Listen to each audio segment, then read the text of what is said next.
Olá, hoje estamos reunidos aqui para falarmos a respeito das alterações cromossômicas estruturais.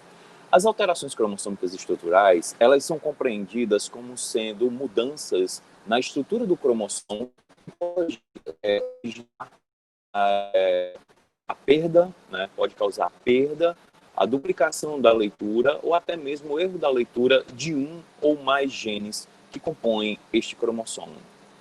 Bom, já que estamos falando de cromossomo, precisamos relembrar que o cromossomo nada mais é do que o produto resultante da união entre proteínas e as moléculas de DNA, né, oriundas de replicação. Então, aqui, como já vimos anteriormente, cada cromossomo é composto por duas cromátides unidas ao centrômero. E cada cromátide dessa nada mais é do que o DNA, a fita de DNA, aqui neste caso duplicada, unida pelo centrômero. Então, nós temos o resultado de um processo de replicação semiconservativa. Então, esse DNA, quando está unido a proteínas, ele é denominado de cromatina, né? E essa cromatina, ela se encontra espiralizada, formando assim a estrutura que nós conhecemos como cromossomos. Obviamente que quando fazemos uma análise do conjunto de cromossomos de uma dada espécie, nós precisamos levar em consideração que esta espécie ela apresenta um número que é padrão para os indivíduos que a compõem. E para observarmos a existência de uma modificação na estrutura do cromossomo, precisamos compará-lo ao seu par, né? Que em casos de espécies que são chamadas de diploides, que apresentam dois conjuntos genômicos, um doado pelo pai e outro doado pela mãe, você vai comparar cada um dos pares cromossômicos. A exemplo, na espécie humana nós temos 46 cromossomos que compõem o cariótipo, e quando nós organizamos esses cromossomos par a par, nós temos 23 pares, sendo que um desses pares, né, é o caso do par sexual, ele pode ser observado como sendo XX para o caso da mulher e XY para o indivíduo do sexo masculino. Como podemos observar neste caso, a presença de dois cromossomos X caracterizando um indivíduo do sexo feminino, certo? Daí, todas as vezes que buscamos detectar a existência de alguma alteração cromossômica estrutural, nós comparamos imediatamente ao cromossomo que é denominado de homólogo, que é o cromossomo que forma o par, né? Os cromossomos que formam o par. E, por sua vez, eles apresentam a mesma disposição de genes. Não estou falando da mesma disposição de alelos, né? Estou falando da mesma disposição de genes. Como alterações cromossômicas estruturais, nós podemos destacar a deleção, a duplicação, a inversão, aí temos o caso da translocação e transposição e isocromossomos, que veremos com detalhes o que seria. Essas alterações, elas até algum tempo atrás eram denominadas de aberrações cromossômicas, né? Mas isso é uma nomenclatura que já entrou em desuso. E essas nada mais são do que essas mudanças consideradas como sendo distintas daquelas que seriam comuns para a espécie. E essas modificações, elas podem provocar anormalidades nos indivíduos que a possuem, né? Aqueles indivíduos que foram acometidos por uma alteração cromossômica do tipo estrutural, muito provavelmente ele virá a sofrer algumas consequências, algumas anomalias, inclusive até aquilo que a gente pode chamar de inviabilidade, além da infertilidade, da inviabilidade de sua vida. Mas essas alterações cromossômicas estruturais, elas são de extrema importância, especialmente no que concerne a compreensão, né, de como os genes atuam em conjunto em grande escala. Também compreender o que acontece por meio das alterações cromossômicas estruturais vem revelar características importantes da meiose e da própria arquitetura cromossômica e, obviamente, né, ela estará envolvida, essas modificações estarão, ou melhor, estiveram e estão, né, envolvidas dentro de processos evolutivos. Semelhantemente ao que vimos na mutação, né, na aula sobre mutação, nós temos aqui, né, eventos aos quais nós temos ao uso, né, ou pelo menos a exposição a agentes denominados de mutagênicos capazes de de promover danos no DNA. E quando a gente fala dessa possibilidade de causar danos no DNA, a gente também está falando da possibilidade de vir a causar danos no cromossomo. Um exemplo bem interessante de se mencionar, né, a gente tem um caso aqui que foi observado um cariótipo, onde, para a grande maioria dos cromossomos, vocês podem observar que formam pares, então, muito provavelmente, esse é muito semelhante a esse, formando par, e esse seria mais semelhante, talvez, né, a esse daqui, ou a esse outro aqui, e você vai unindo par a par, formando aquilo que nós conhecemos como cariograma. Todavia, quando observamos este cromossomo e este apontado pela seta e este circulado, nós constatamos que, muito provavelmente, eles não vão formar par de homólogos porque eles sofreram algum tipo de rearranjo estrutural.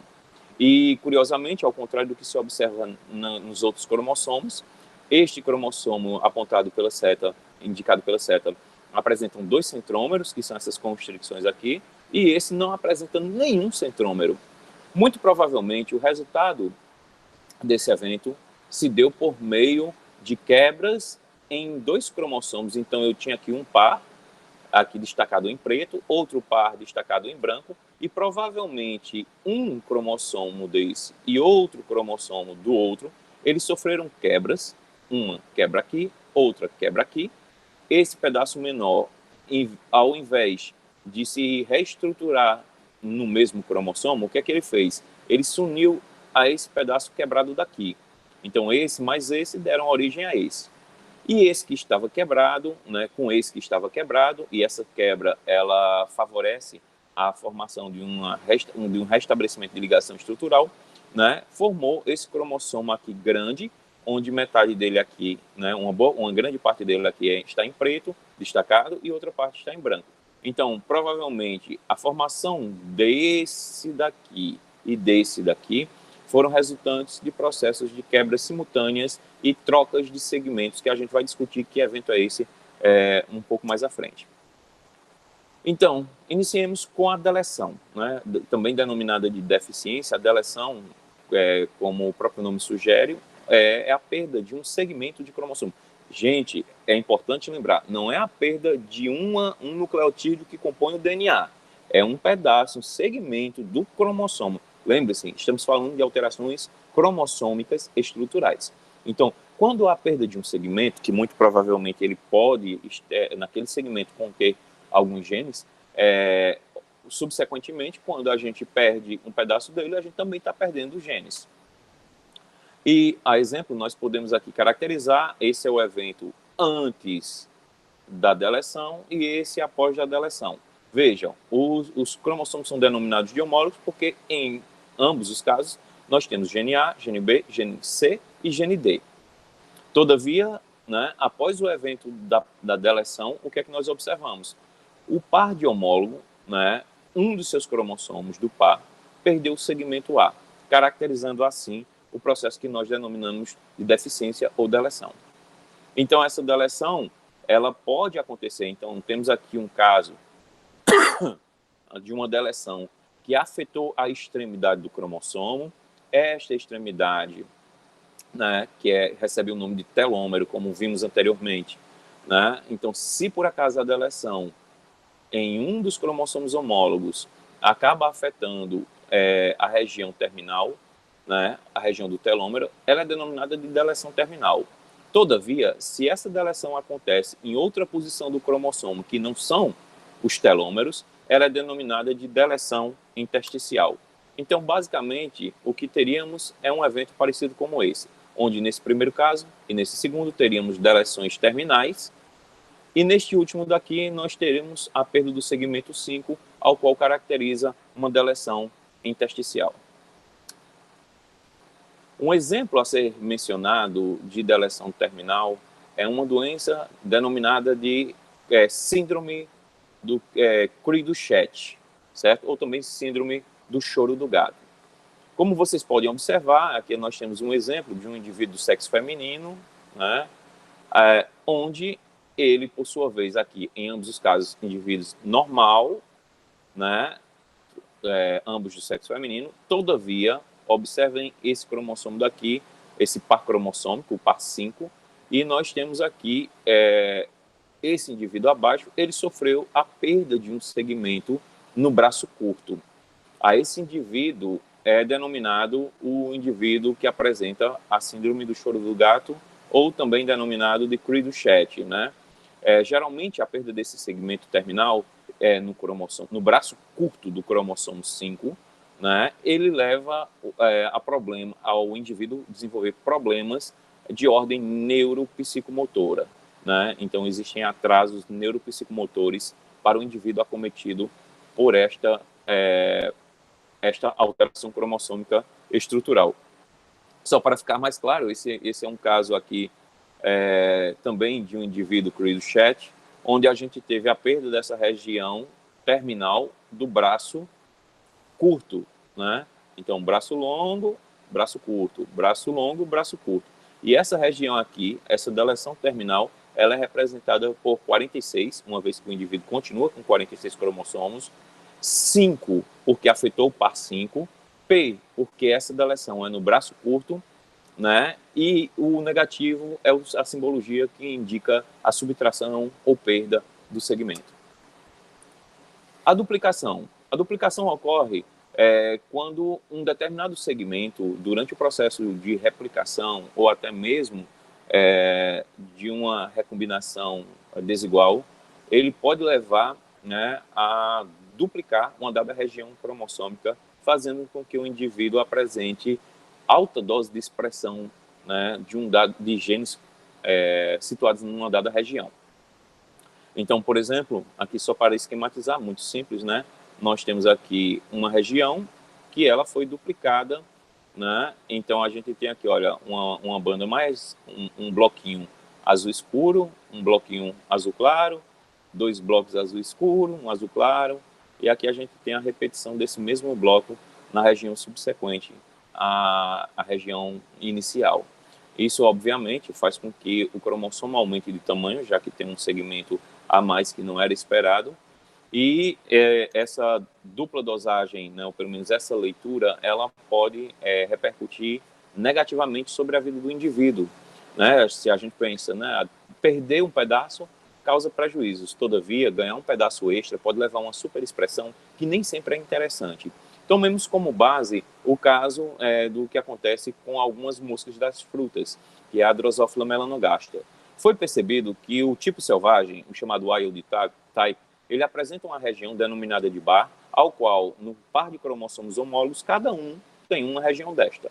Todavia, já foi percebido que os indivíduos que apresentam alterações, neste caso do tipo duplicação, eles tendem a desenvolver problemas, especialmente no que diz respeito à formação do seu globo ocular, uma vez que o globo ocular normal de um indivíduo tipo selvagem, ele tem aproximadamente 780 facetas, que são aquelas estruturas hexagonais que compõem, né, o olho multifacetado dos insetos. Então, o indivíduo normal tem 780. Todavia, o indivíduo que ele é denominado de bar, né, vejam, um indivíduo que tem uma superdosagem, ele tem um número de facetas reduzidos para 70, né, menos de 10% do total inicial esperado.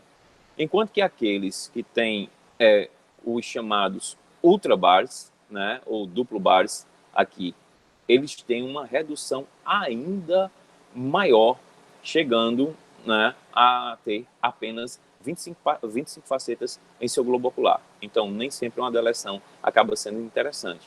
Todavia, existem alguns casos onde a deleção ela pode promover a formação de uma maior concentração por área de queratina, né, que compõe o exoesqueleto, de proteínas que compõem o exoesqueleto dos insetos. Daí, o que é que acontece? A gente pode imaginar uma situação onde, uma vez aplicando-se pesticidas, se os poros existentes entre os exoesqueletos tiverem uma maior produção, há a possibilidade de que o pesticida ele demore mais tempo ou ele tenha dificuldades em penetrar e atingir o sistema do inseto, né? Então, a fisiologia dele não é tamanhamente comprometida, fazendo com que esses indivíduos eles não venham ao óbito, né? Então, o combate a determinadas pragas por meio de uma duplicação, pode também ser dificultado. Uma inversão. Podemos observar que, pela própria origem da palavra, não, uma inversão é uma mudança de sentido. Quando falamos de uma inversão como uma alteração cromossômica estrutural, entendemos que essa inversão nada mais é do que duas quebras que acontecem em um dado ponto do cromossomo. Então, se temos como exemplo aqui, a sequência normal é ABCD, né? O seu cromossomo homólogo também tem ABCD. Todavia, se houver uma quebra entre A e B e outra quebra entre C e D, há uma tendência, como eu havia comentado anteriormente, de se restabelecer a estrutura do cromossomo. Entretanto, se esse cromossomo sofreu um giro de 180 graus, nessa parte mediana, sofreu um giro de 180 graus e, subsequentemente, houver de novo a fusão desses segmentos terminais, o que nós vamos observar é que houve a formação de um cromossomo com a sequência ACBD, aquilo que não seria esperado, né? Então, quando ocorre a quebra de um pedaço do cromossomo que ele se solda invertido, ele pode, né, caracteriza sim um processo denominado de inversão e pode ocasionar erros na leitura dos genes, né? Uma vez que a posição ela acaba mudando e, consequentemente, a leitura daquela sequência pode também vir a sofrer alterações. Curiosamente, as inversões elas são classificadas semelhantemente às deleções, que também tinham subclassificações, né? Nós temos aqui também subdivisões para a classificação dos cromossomos no que se diz respeito quando estes sofrem alterações cromossômicas do tipo inversão. A exemplo, nós temos aqui um cromossomo composto por uma sequência A, B, C, D, E, e no outro braço F, G, H. Então, braço longo, A, B, C, D, E, braço curto, F, G, H. Se por acaso a gente imaginar que houve uma quebra nessa posição daqui e outra quebra nesta posição daqui, se eles sofrerem um giro de 180 graus e se soldarem invertido, nós temos uma inversão, ok? Todavia, né, aqui exemplificado na terceira figura, nós temos uma quebra que aconteceu entre A e B e outra quebra entre D e E. Quando houve a inversão, eles se soldaram invertido. Mas qual é a diferença entre esses dois cromossomos, né? Esses dois eventos de inversão? Quando houve a quebra daqui para cá, houve também o giro do centrômero.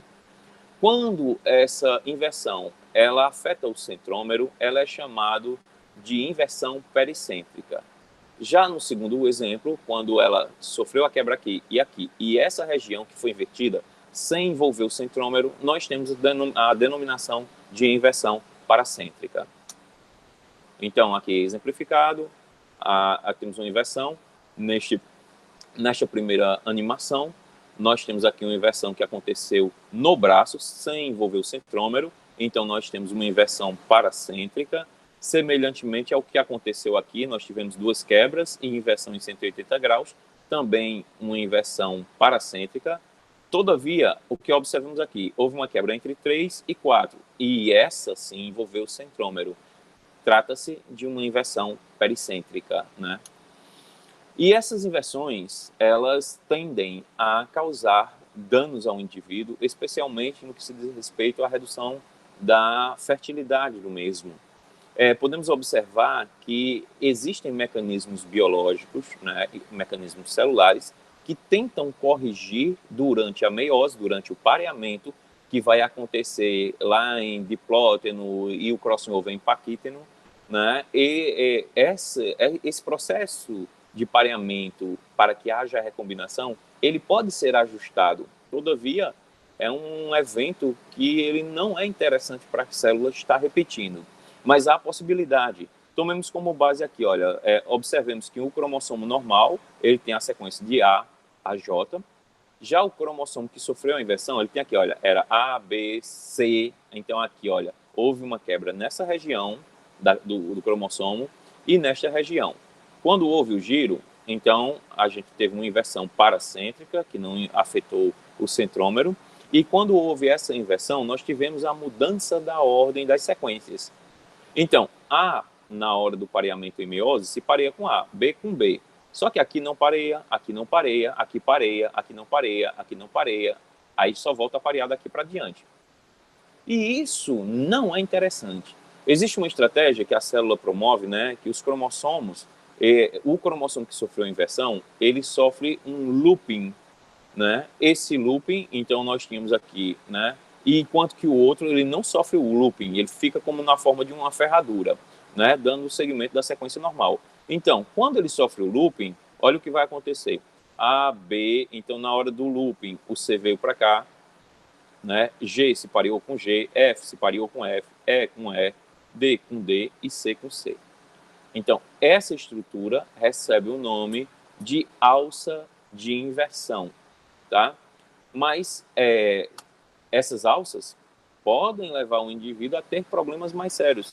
A exemplo, se houver uma quebra nesta região aqui, decorrente de algum erro, essa quebra pode levar à formação de cromossomos, alguns, um normal, um invertido, e outros cromossomos, né? Uma vez que a gente está falando aqui, olha, se houve uma quebra e esse pedaço A e B se ligou com esse daqui B e A, formou este cromossomo daqui, né? Neste caso aqui, com 2 centrômeros, por exemplo, A, B, e aqui seria BA, né? E como a gente pode constatar, eu tenho aqui um cromossomo com um centrômero aqui e o outro quando volta, né, depois da quebra, então nós temos uma passagem para cá, e B e A, outro centrômero aqui. Esses eventos são possíveis de acontecer. E é interessante lembrar que um indivíduo com 2 centrômeros, essa situação, ela promove a formação de um gameta que não vai ser interessante, uma vez que, caso não haja inativação de um centrômero como esse, pode haver, né, durante o arraste, na hora da anáfase, pode haver problemas durante a divisão celular. Enquanto que esse outro que ficou sem centrômero, então provavelmente esse daqui ele vai ser inviável, e esse outro que ficou sem centrômero também será inviável, porque como é que ele vai participar do processo de divisão se o centrômero, que é uma peça-chave, ele não existe nesse cromossomo? Então, esses eventos de inversão podem levar, sim, à formação de estruturas não interessantes para o indivíduo. Outro evento que a gente precisa mencionar é a translocação, tá? E eu quero fazer um parêntese daqui a pouquinho para diferenciar uma translocação de uma transposição. Bom, quando eu havia falado para vocês das alterações cromossômicas estruturais, nós dissemos, né, que geralmente elas aconteciam entre o par de homólogo, né, a deleção, quando você tem a inversão, quando você tem a duplicação, entre o par de homólogos, você vai comparar com o par de homólogos. Todavia, existem alguns casos onde, como nós temos 46 pares de cromossomos, um deles, né, um dos cromossomos do par, pode se recombinar com outro cromossomo de outro par, né? Quando esse evento acontece, ele é denominado de translocação. Ou seja, quando você tem uma quebra de um segmento, tomemos aqui como exemplo, a quebra ela aconteceu nessa região, né?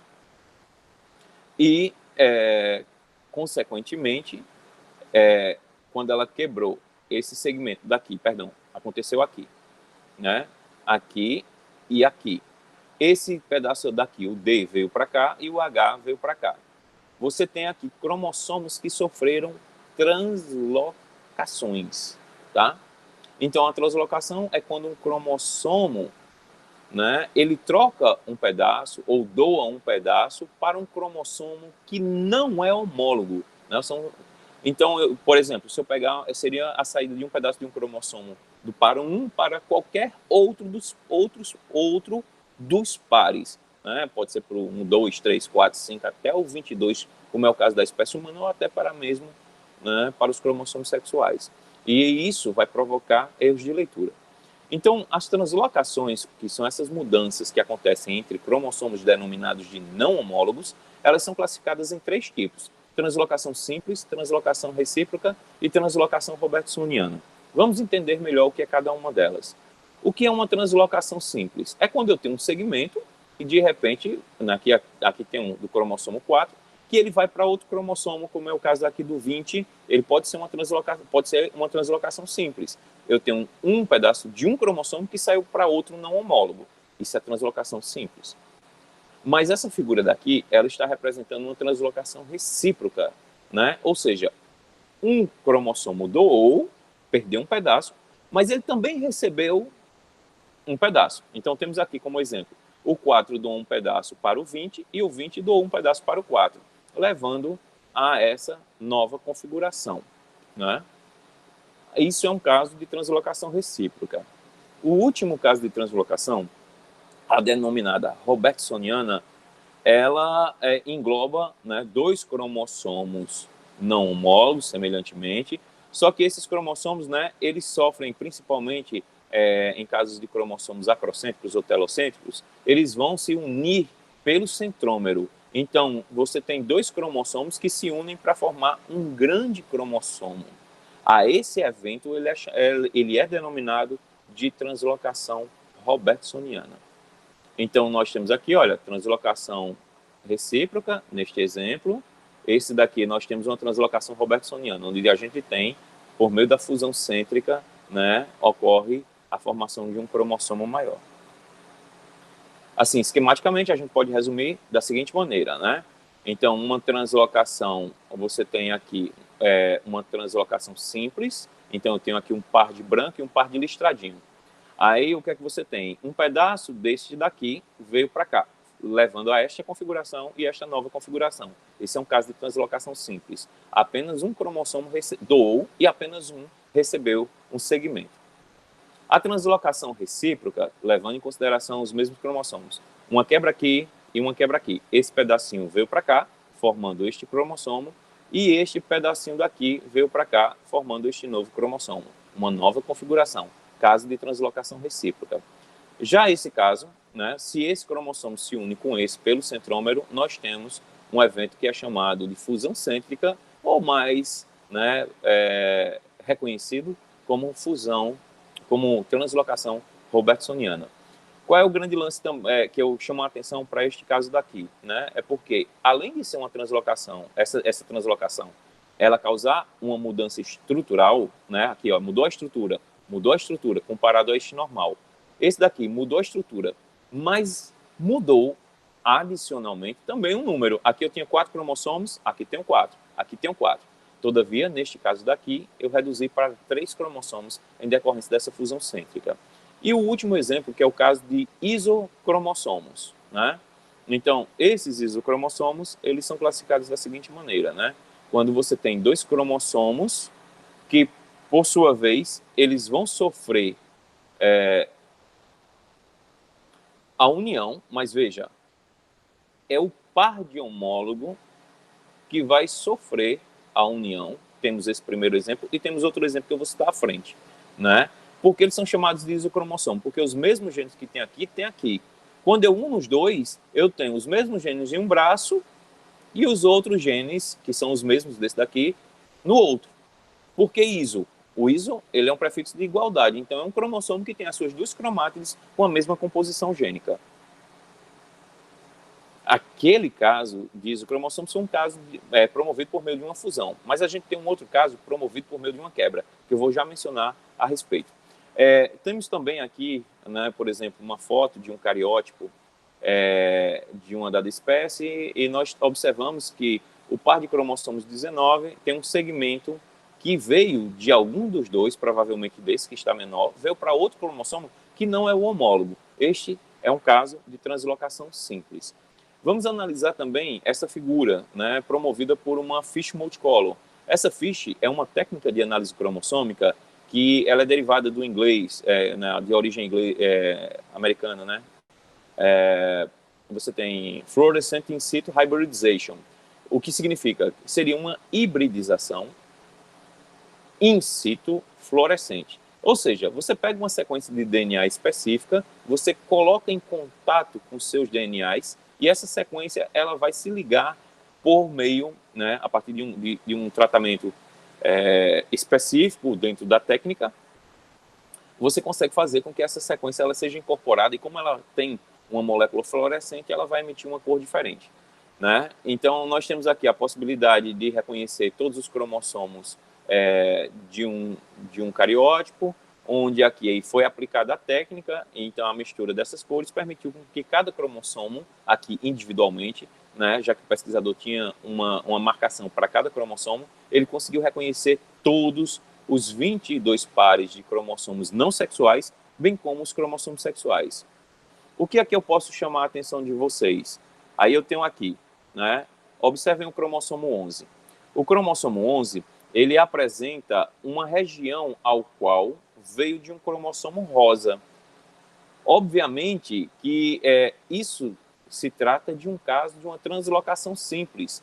Em algum lugar veio um segmento rosa. Vamos ver se tem outro rosa que perdeu esse segmento. Não, não temos, né? Provavelmente aqui, mas esse daqui, né? Se ele perdeu um segmento, ele não recebeu do verde. Por isso que ele não é caracterizado como uma translocação recíproca, e sim apenas uma translocação simples. Temos outro caso daqui, olha, observando o cromossomo 18. O cromossomo 18 também tem um segmento verde.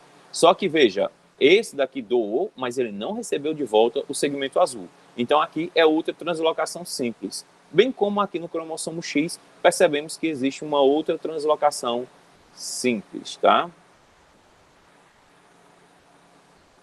Os isocromossomos, como eu havia comentado, eles podem ser produto da fusão de dois cromossomos homólogos, como também eles podem ser o resultado, né, de um cromossomo que, ao invés de, durante a meiose, né, ou até mesmo a mitose, haver em anáfase a separação das cromátides irmãs, na verdade houve uma quebra nesse sentido, e o centrômero ele partiu os braços curtos para um lado e os braços longos para outro, resultando assim um cromossomo que tinha uma composição, que a gente sabe que quando o cromossomo está em formato de X, eu tenho uma cromátide, outra cromátide. Aqui era uma fita dupla, que durante a fase S da replicação, né, da intérfase, ela acabou formando, por meio de uma replicação semiconservativa, uma sequência, né, uma outra molécula idêntica, né, em composição gênica e alélica.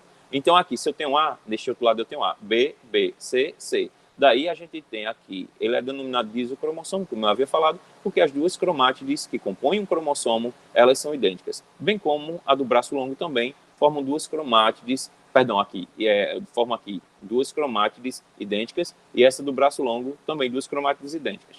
O normal seria que a gente tivesse com a separação, essa cromátide separada desta outra, formando cada uma um cromossomo com composições semelhantes entre si, mas diferentes entre os braços. Ok? Então era isto o motivo do nosso encontro de hoje. Nos encontramos em breve, né, para falarmos sobre mais um tema relacionado à genética. Um forte abraço a todos.